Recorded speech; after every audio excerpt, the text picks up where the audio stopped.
ఓం శ్రీ గురుభ్యో నమ. ఓం శ్రీ మాత్రే నమ. జూలై 1వ తారీఖు నుంచి 10వ తారీఖు వరకు కూడా మేషాది ద్వాదశ రాశుల వాళ్ళకి గ్రహగమన గతులు ఏ విధంగా ఉన్నాయో ఒకసారి తెలుసుకుందాం.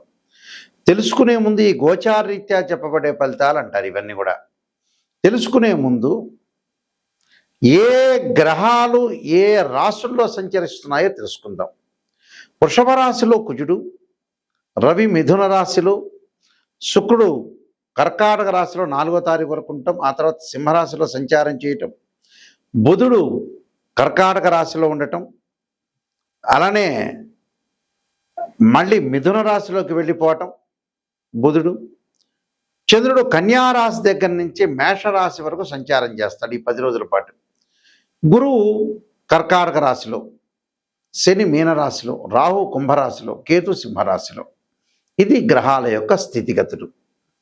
ఇవన్నీ కూడా గోచారరీత్యా చెప్పబడే ఫలితాలే అంటారు. బర్త్ చార్ట్ వేరు, గోచారం వేరు. ఈ గోచారరీత్యా చెప్పబడే ఫలితాలు 20% ఏ పనులు చేయాలి, వృత్తిపరంగా ఈ 10 రోజులు ఎలా అనుసరించాలి, వ్యాపార పరంగా ఎలాంటి నిర్ణయాలు తీసుకోవాలి, మ్యారేజ్ సంబంధించిన విషయాలు ఎలాంటి నిర్ణయాలు తీసుకోవాలి, ఇంటిలో కుటుంబంలో వ్యవహరించే తీరు, పిల్లల మధ్యలో సంబంధ బాంధవ్యాలు, అన్నదమ్ముల మధ్యలో సంబంధ బాంధవ్యాలు, ప్రమాదాలు, ప్రయాణాలు, ఆరోగ్యాలు, మనస్తత్వాలు, వ్యాపారము, ఉద్యోగము, ఆస్తిపాస్తులు, ఇవన్నీ కూడా ఎలాంటి నిర్ణయాలు తీసుకోవాలి, ఎలాంటి జాగ్రత్తలు తీసుకోవాలి, ఎలాంటి పరిహారాలు తీసుకోవాలి అని నిర్ణయం చేసేదే ఈ గోచారం అంటారు. ఈ గోచారం పరంగా 10 రోజుల పాటు ద్వాదశ రాశుల వాళ్ళకి ఏ విధంగా జరగబోతుందో ఒక్కసారి తెలుసుకుందాం. దాన్ని బట్టి మీ నిర్ణయాలు తీసుకునే అవకాశం ఖచ్చితంగా ఉంటుంది. తులారాశి వారికి గ్రహగమన గతులన్నీ కూడా మనం పరిశీలన చేసినట్టయితే తులారాశి వాళ్ళకి ప్రధానంగా మనకి 6వ స్థానంలో శని యొక్క సంచారం వల్ల అధిక లాభాలు కలగటం, జూలై 27 తర్వాత శని వక్రగతిలోకి వెళ్ళటం వల్ల స్థానచలనం జరగటం, విదేశాలకు వెళ్ళటం, వృత్తి ఉద్యోగాల్లో కొంత అనుకూలమైన ఫలితాలు జరిగే అవకాశాలు ఎక్కువగా ఉంటాయి. అంటే భార్యాభర్తల మధ్యలో కొద్దిగా చికాకులు లేకుండా చూసుకోవాలి. చికాకుల వల్ల కూడా కొన్ని ఇబ్బందులు కలుగుతాయి. ఆరోగ్యపరంగా శ్రద్ధ పెట్టాలి. అకారణ వైరము, ధన నష్టం కాకుండా చూసుకోవాలి. ధన నష్టం అంటే ఏమిటి అని అంటే కొంత వీళ్ళకి కొంత గురువు కొంత మిశ్రమైన ఫలితాన్ని ఇచ్చే అవకాశాలు ఎక్కువ ఉంటాయి. ఆ మిశ్రమాన్ని ఫలితాన్ని రావటం వల్ల కొద్ది ఇబ్బందులు కలగకుండా చూసుకో అవకాశాలు ఉంటాయి. పనుల్లో ఆటంకాలు, వృత్తి ఉద్యోగ వ్యాపారాల్లో కొంత భంగపాటు, ఆస్తి పంపకాలు గొడవల్లో కొంత జాగ్రత్తగా ఉండాలి. అవమానాలు, అపవాదాలు, చెడు కార్యక్రమాలు విషయంలో కూడా కొంత జాగ్రత్తగా ఉండాలి. నేరారోపణ విషయంలో కూడా కొంత జాగ్రత్తగా ఉండాలి. అంటే అకారణ వైరాలు, ధననాశనం, అనుకున్న పనులలో కొంత ఆటంకాలు, వృత్తి ఉద్యోగ వ్యాపారాల్లో కొంత భంగపాటు, ఆస్తి పంపకాల్లో గొడవలు, అవమానాలు, అపవాదాలు, ఇలాంటివన్నీ జరగకుండా చూసుకోవాలి. శుభ కార్యక్రమాలు జరిగే అవకాశాలు ఎక్కువ ఉంటాయి. పిత్రార్జితం బాగా కలిసి రావటం ఒకటి, ఆర్థిక పరంగా కొంత ఇబ్బందులు రాకుండా చూసుకోవటం మంచిది.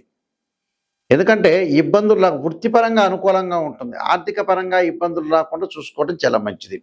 దానికి వీళ్ళు ఖచ్చితంగా శుభ కార్యక్రమ నిర్వహణ చేస్తారు. ఏదో పనిలో కొంత శత్రువులు మిత్రులుగా మారిపోయే అవకాశాలు ఎక్కువ ఉండటం ఒకటి, అన్ని పనులలో కూడా కొంత విజయం సాధించే అవకాశం ఉంటుంది. కానీ వృత్తి ఉద్యోగ వ్యాపారాల్లో ఏదో రకమైన అవమానాలు, అంటే బంధుమిత్రులతో కలహాలు విషయంలో జాగ్రత్తగా ఉండండి. మధ్యవర్తిత్వం మంచిది కాదు. ఎవరితో అయినా అనవసరంగా మాట్లాడొద్దండి. ధన నష్టం కలగకుండా చూసుకోండి. దానికి కుబేర మంత్రాన్ని ఓం యక్షాయ కుబేరాయ వైశ్రవణాయ ధనధాన్యాధిపతే ధనం ధాన్య సమృద్ధిమే దేహిమే దాపైస్వ అనే మంత్రాన్ని చక్కగా చదువుకోండి గురువారం రోజున. దానితో పాటు మీరు చేయాల్సింది ఏంటంటే శివాలయంలో ప్రదక్షిణ సోమవారం రోజున, సత్యదేవుడి యొక్క వ్రతం శనివారం రోజున సత్యనారాయణ స్వామి వ్రతం చేయండి.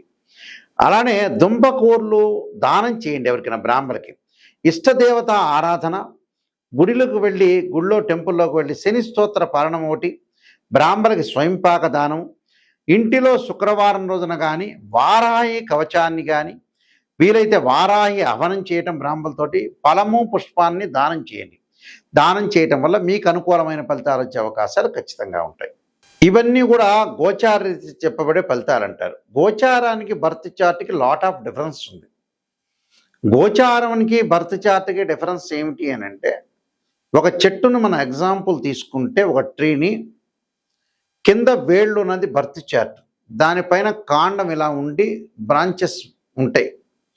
ఉంటే ఏదైతే కొమ్మలు ఉంటాయో ఆ కొమ్మలకు ఆకులు ఉంటాయి. ఆకులు వచ్చేటప్పటికల్లా మనకు రైన్ సీజన్లో వస్తాయి, అలానే వింటర్ సీజన్లో ఉంటాయి, సమ్మర్ సీజన్లో రాలిపోతాయి. అంటే కొన్ని రోజుల పాటు గ్రహగమన గతుల్లో ఎలా జరగబోతుంది, ఈ 10 రోజుల పాటు ఈ విధంగా జరగబోతుంది, ఎలాంటి నిర్ణయాలు తీసుకోవాలి, మనిషి చెడిపోవటానికైనా బాగుపడటానికైనా వితిన్ సెకండ్ చాలు మన నిర్ణయం. జీవితం అంతా కూడా మన చేతుల్లోనే ఉంటుంది. మనం తీసుకునే నిర్ణయాలను బట్టే ఉంటుంది. ఎప్పుడూ కూడా మనం తీసుకునే నిర్ణయాలను బట్టి ఉంటుంది, మనం చేసే పనులను బట్టి ఉంటుంది. ఆ నిర్ణయాలు ఎలాంటి నిర్ణయాలు తీసుకుంటాం, ఎలాంటి లోపాలు ఉన్నాయి మన జీవితంలో, ఆ లోపాలను సవరణ చేసుకుని ముందుకు వెళ్ళాలి. అంటే ఆ 10 రోజుల్లో చెడిపోవడానికి అవకాశం ఉంటుంది, బాగుపడటానికి అవకాశం ఉంది. అందువల్ల గోచారాన్ని అనుసరించండి అంటారు. బర్త్ చార్ట్ ఏంటంటే life long protection. Life long protection అంటే బర్త్ చార్ట్లో రాశిచక్రము, నవాంశము, దశమాంశము, ద్వాదశాంశము, సప్తమాంశం, త్రింశాంశం, అలా ఇలాంటి 16 లగ్న కుండల్ని మ్యాథమెటికల్ అనాలిసిస్ చెప్పేది బర్త్ చార్ట్. ఒక అమ్మాయికి వివాహం కావట్లేదు, అబ్బాయికి వివాహం కావట్లేదు అని అంటే రాశిచక్రము, నవాంశము, దశమాంశ చక్రం, భావచక్రాలు. దశమాంశాన్ని అంటే దశమాంశాన్ని వృత్తిపరంగా చూడాలి. అంటే ఒక అమ్మాయికి అబ్బాయికి వివాహం కావట్లేదంటే రాశిచక్రం, నవాంశం, భావచక్రం, దశలో అంతర్దశలు. వృత్తిపరంగా అనుకూలంగా లేదా ఎలా ఉండబోతుందంటే రాశిచక్రము, దశమాంశము, భావచక్రం, దశలో అంతర్దశలు. వివాహంగా సంతానం కలగట్లేదా అంటే రాశిచక్రము, సప్తమాంశ చక్రము, భావచక్రము, దశలో అంతర్దశలు. ఇలాంటివన్నీ అనాలిసిస్ చెయ్యాలి. ద్వాదశ భావాధిపతులు వేరు, రాశ్యాధిపతులు వేరు, ఆ గ్రహంలో ఆ గడిలో ఉండే గ్రహము వేరు, ఆ రాశిలో ఉన్న గ్రహం. ద్వాదశ భావాధిపతులు అంటే ఎప్పుడైనా సరే ఇంటి ఓనర్ అని అర్థం. రాశ్యాధిపతి బిల్డర్, ఆ ఇల్లు కట్టించినవాడు. అక్కడ గడిలో ఉన్న గ్రహం ఏంటంటే టెనెంట్, రెంట్కుంటున్నారు అని అర్థం, టెనెంటు అని అర్థం. అంటే ఈ మూడింటిని కూడా అనాలిసిస్ చేయాలి. తనుభావానికి రవిధిపతి, ద్వితీయ భావానికి గురువు అధిపతి, తృతీయ భావానికి కుజుడు, చతుర్థ భావానికి చంద్రుడు బుధుడు, పంచమ భావానికి గురువు, షష్టమ భావానికి కుజుడు, సప్తమ భావానికి శుక్రుడు. అంటే ఇలాంటి భావాలన్నీ కూడా మనం అనుసరించి ముందుకు వెళ్ళాలి. భావాధిపతులు, మళ్ళీ రాశ్యాధిపతులు, టెనెంట్, ఈ మూడింటిని అనాలిసిస్ చేయాలి.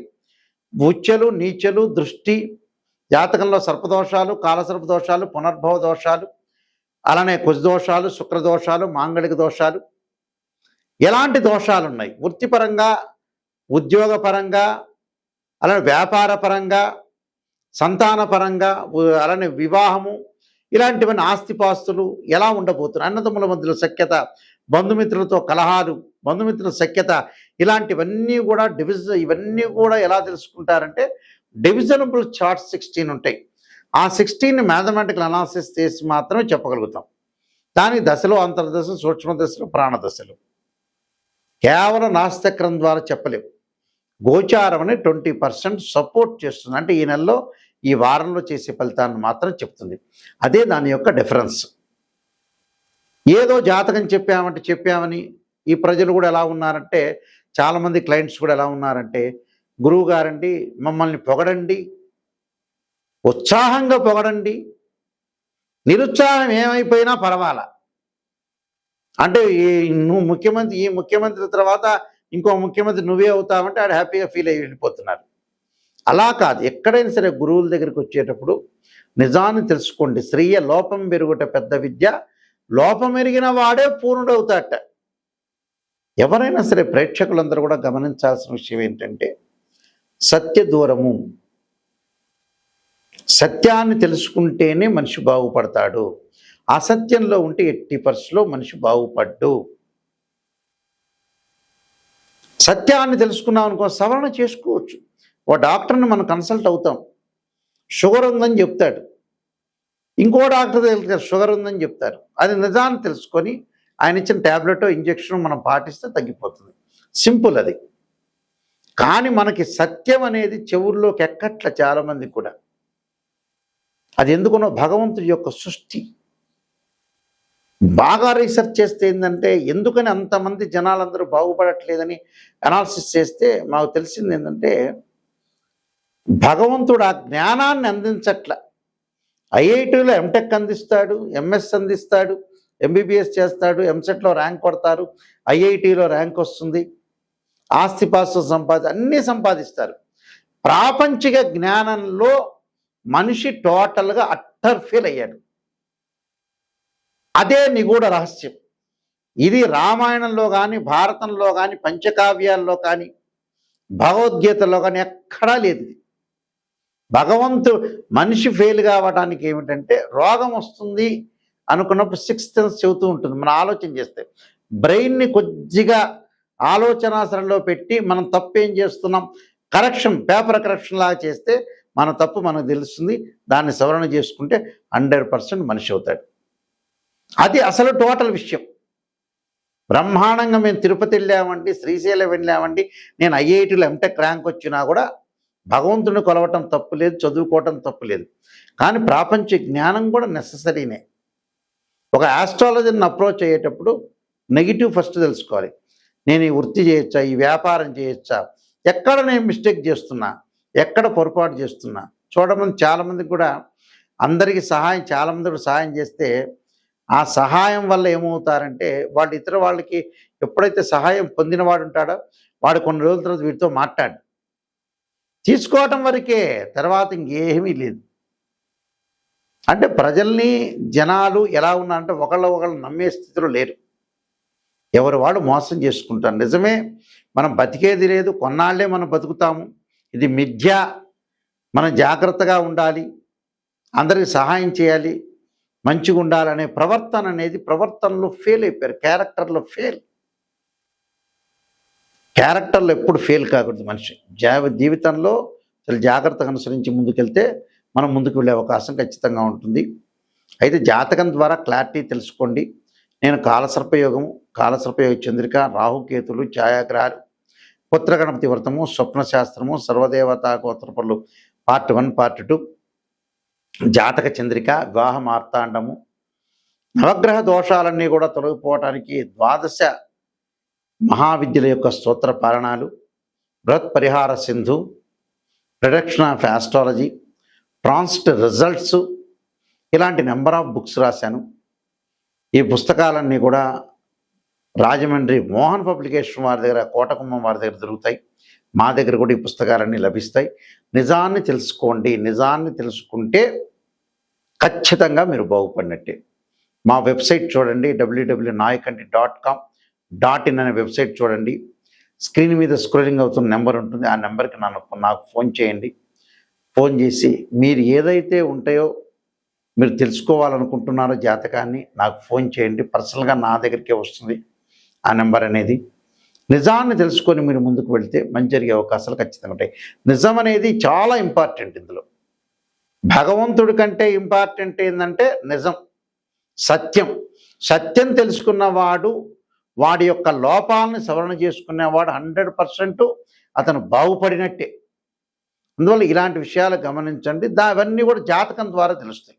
ఎలాంటి విషయాలు ఎలా నిర్ణయం చేయాలి, ఎలాంటి విషయాలు చెప్పాలి, ఎలాంటి విషయాలు చెప్పకూడదనే విషయాలు క్లారిటీగా తెలుస్తుంది. కాబట్టి మీరు జాతకాన్ని తెలుసుకోవడానికి ప్రయత్నం చేయండి. ఇంటి ప్రకారంగా కూడా వాస్తు కూడా ఎలా ఉంది అనే ప్రయత్నం కూడా చేయండి. మీ అందరికీ కూడా శ్రీ పరమేశ్వరి యొక్క కరుణాకటాక్ష లభించాలని ఆశిస్తూ సర్వే జనా సుఖినో భవంతు.